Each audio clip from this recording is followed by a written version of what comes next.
Bonjour à tous et bienvenue dans cette nouvelle vidéo.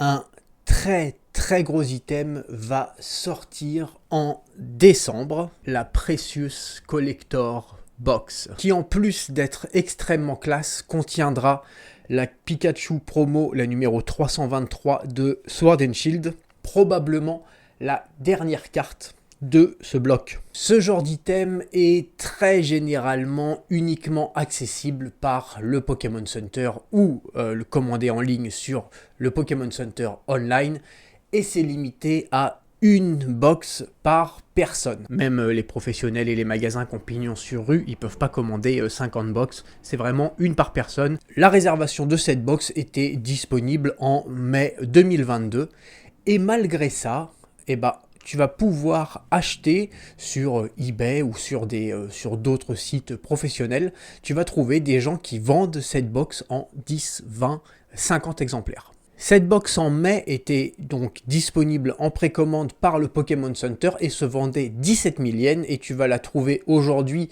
en précommande chez les revendeurs pour 50 000 yens, soit 3 fois plus. Sachant que ces vendeurs n'ont pas encore réservé le nombre de box qu'ils ont déjà vendu. C'est la raison pour laquelle cette box est vendue aussi cher. 3 fois le prix conseillé, c'est de la folie.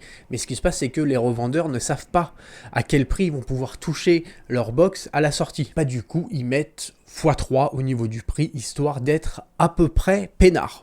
Pourquoi est-ce que les collectionneurs, les investisseurs ou les lutins amateurs de cartes Pokémon sont prêts à accepter de payer un objet 3 fois le prix en le payant 4 mois avant sa sortie, en ayant des chances qu'en plus la précommande soit annulée? Personne n'aime faire des précommandes.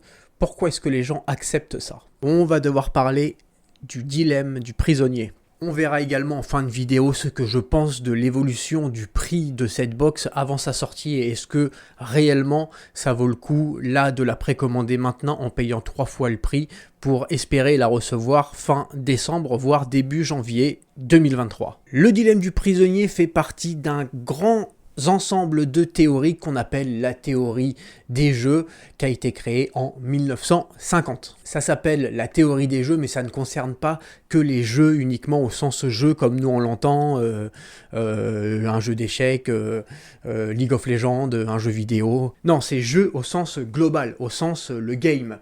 Par exemple le YouTube Game, le Pokémon Game. En fait, ça s'adresse à chaque situation dans laquelle tu vas avoir plusieurs protagonistes qui vont avoir quelque chose à gagner ou à perdre, et que les conséquences du choix d'un individu, en fait, dépendent du choix des autres. On va illustrer ça de la manière la plus simple que je connaisse, qui n'est pas la manière la plus répandue. Parce que normalement, on illustre ça avec 2 prisonniers. D'où le nom du dilemme.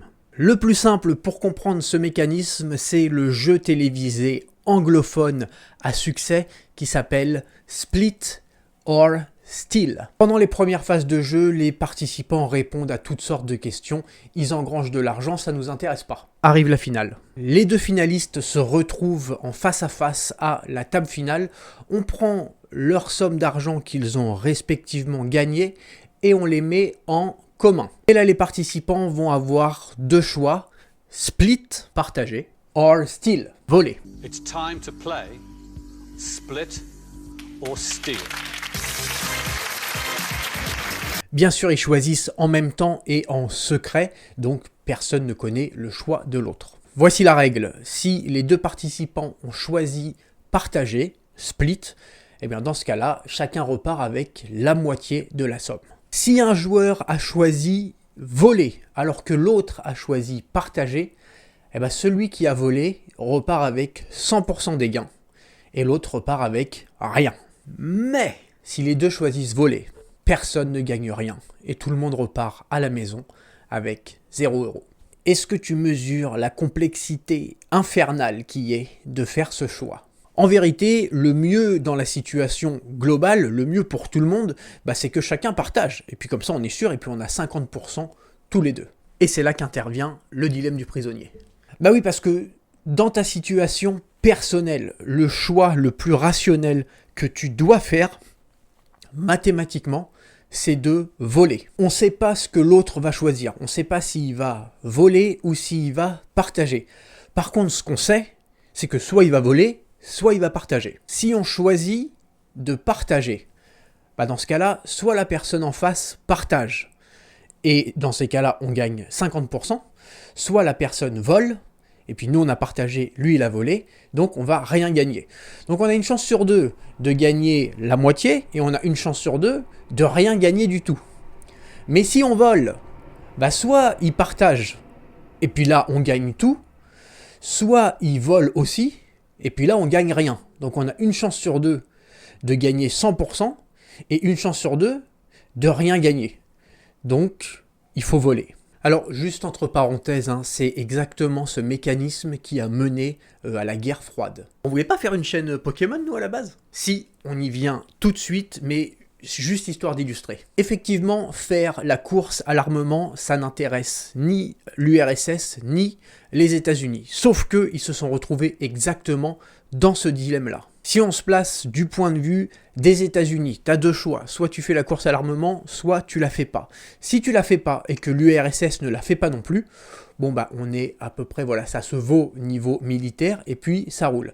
Par contre, si tu la fais pas et que l'URSS fait la course à l'armement, dans plusieurs mois, ils vont te rouler dessus. Par contre, si tu choisis de faire la course à l'armement, soit l'URSS fait également la course à l'armement et auquel cas, ça se vaut aussi, soit l'URSS décide de ne pas faire la course à l'armement, et puis là, dans quelques mois, c'est toi qui lui roule dessus. Et on se retrouve avec deux nations qui ont fait la course à l'armement, alors que ça n'intéressait ni un camp comme ni l'autre. Tout le monde aurait préféré mettre de l'argent dans la recherche, dans les nouvelles technologies, dans les hôpitaux, dans l'éducation, etc. C'est très simplifié, mais juste pour te dire que ce mécanisme du dilemme du prisonnier influence même les plus grosses têtes pensantes de ce monde, influence jusqu'à des États entiers.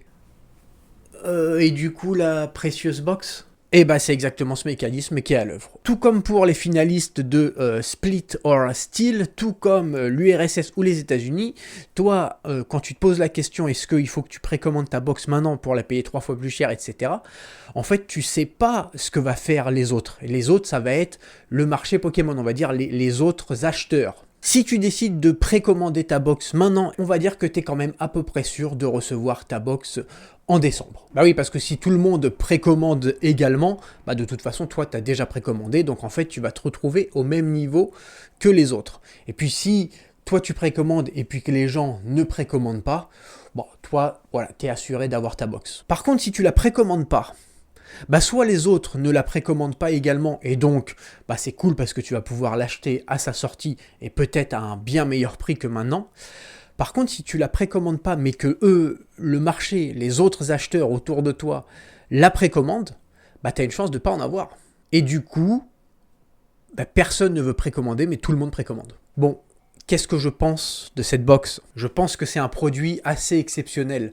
De par les photos qu'on a vues, de par la qualité, je pense qu'on est vraiment sur quelque chose de très beau, qu'on a rarement vu quelque chose d'aussi classe. C'est probablement un investissement qui est pas con. Je parle d'investissement, donc on parle sur plusieurs années.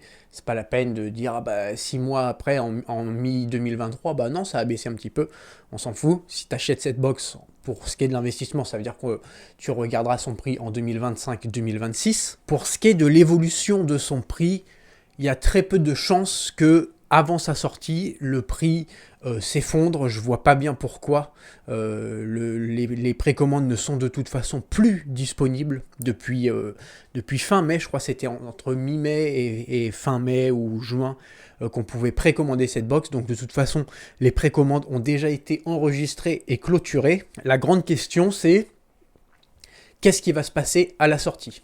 Soit il y a eu énormément de précommandes qui ont été pris en compte et validées, et auquel cas on va avoir sur le marché secondaire énormément de gens qui vont revendre leur box à la sortie, qui ont juste précommandé pour faire un petit peu de marge, ou alors sinon il n'y en aura pas assez, et là le prix peut monter encore plus à la sortie. Là-dessus, personne ne peut s'avancer, personne ne connaît le nombre de box qui est parti en production, en fabrication, personne ne connaît le nombre de commandes qui a été, enfin de précommandes validées, de précommandes qui ont été refusées, de gens qui n'ont pas pu précommander. On n'a aucun chiffre là-dessus. Donc la seule chose que je peux te dire, c'est que moi, je vais attendre la sortie. À tout moment, tu vas pouvoir trouver cette box sur Japan TCG fin décembre, bien moins cher que le prix que c'est maintenant. Ou alors le prix aura explosé et je ne pourrai pas proposer un meilleur prix que maintenant. Ça, c'est à toi de voir. Moi, la seule chose, c'est que voilà, je ne vais pas faire de précommande sur cet item parce que soit le prix va exploser à la sortie et en fait je vais me retrouver, soit je vais être obligé d'annuler des précommandes et faire des gens qui sont mécontents, soit je suis obligé d'acheter les box plus chères que ce que je les ai vendus et je vais perdre de l'argent, ou alors sinon le prix va dégringoler et du coup je vais avoir vendu des box à 50 000 yens, la personne va voir le jour de la sortie qu'elle en vaut moitié moins et elle va me taper sur les doigts. Dans les deux cas, je m'y retrouve perdant, donc je ne proposerai pas cet objet en précommande, mais voilà, à partir de fin décembre, je le proposerai au prix correct du marché. Voilà, merci à toi si tu aimes le contenu que j'essaie de proposer. Tu as vu, depuis quelques temps, j'essaie de proposer des choses un petit peu différentes de ce qu'on a l'habitude de voir. N'hésite pas à partager la vidéo, mettre un pouce bleu, me mettre un commentaire pour me dire ce que tu en as pensé. Et puis je te retrouve très bientôt pour une nouvelle vidéo. Allez, bye!